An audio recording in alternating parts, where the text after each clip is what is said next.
اگر آپ کے گردے میں پتھری آ چکی ہے اور آپ آپریشن کروانے کے بالکل قریب پہنچ چکے ہیں، خدا را آپریشن کروانے سے پہلے میری یہ ویڈیو ضرور دیکھیے گا تاکہ آپ کا فائدہ ہو سکے۔ مجھے امید ہے کہ آپ مجھے یہ ویڈیو دیکھنے کے بعد مجھے دعائیں دیں گے۔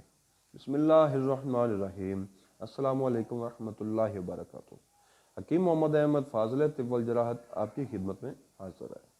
ناظرین، گردے کی پتھری ایک بہت بڑا مسئلہ ہے، چھوٹی مرض یہ نہیں ہوتی، یعنی کہ سر درد وغیرہ، پیٹ درد ہے، چھوٹا موٹا یہ مسئلہ نہیں ہوتا۔ گردے کی پتھری ایک انتہائی سیریس مسئلہ اس لیے سمجھا جاتا ہے کہ اس میں اکثر آپریشن کی طرف جانا پڑتا ہے، کیونکہ آپریشن ایک آسان کام نہیں ہے۔ انسانی جسم کو کاٹنا یہ کہہ لو کہ بہت مشکل سا کام ہے، مریض کے لیے بھی مشکل ہے، پریشانی کا باعث ہوتا ہے۔ مریض اس میں مکمل طور پر ورک کرنے سے عاری ہو جاتا ہے، کم از کم اس کو 1 ماہ تک آرام بھی کرنا پڑتا ہے، اپنے کام کاج چھوڑ کر خرچ بھی کرنا پڑتا ہے۔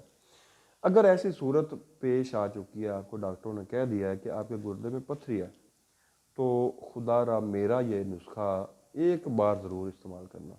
اس سے انشاءاللہ آپ کے جو گردے کی پتھری ہے وہ ریزہ ریزہ ہو کر پیشاب کے راستے سے خارج ہو جائے گی۔ نسخہ نوٹ فرمانے سے پہلے میری یہ ویڈیو شیئر ضرور کیجیے گا تاکہ یہ نسخہ زیادہ سے زیادہ لوگوں تک پہنچ سکے۔ نسخہ نوٹ فرما لیں۔ آپ نے جو کرنجوا ہے وہ لینا ہے 100 گرام، سوئے آپ نے لینے ہیں 50 گرام، اجوائن آپ نے لینی ہے 50 گرام، سنگ یہود آپ نے لینا ہے 50 گرام، سنگ سرمائی آپ نے لینی ہے 25 گرام۔ ان تمام چیزوں کا آپ نے باریک صفوف تیار کر لینا ہے۔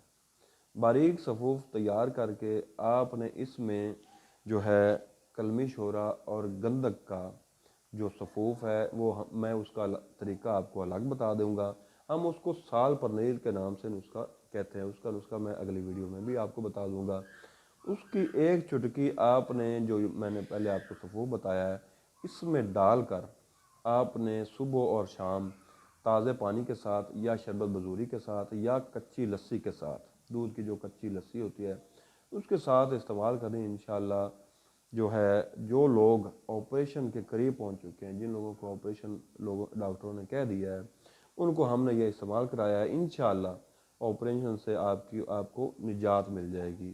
اس کے استعمال سے انشاءاللہ جو آپ کی پتھری ہے وہ خارج ہو جائے گی، ریزہ ریزہ ہو کر خارج ہو جائے گی۔ انشاءاللہ آپ مجھے دعائیں دیں گے۔ اگر آپ کو نسخہ کے متعلق کوئی بھی رہنمائی چاہیے ہو تو آپ ہمارے اسکرین پر دیے گئے نمبروں پر رابطہ کر سکتے ہیں۔ دعاؤں میں یاد رکھیے گا۔ اب تک کے لیے اتنا ہی۔ اللہ حافظ۔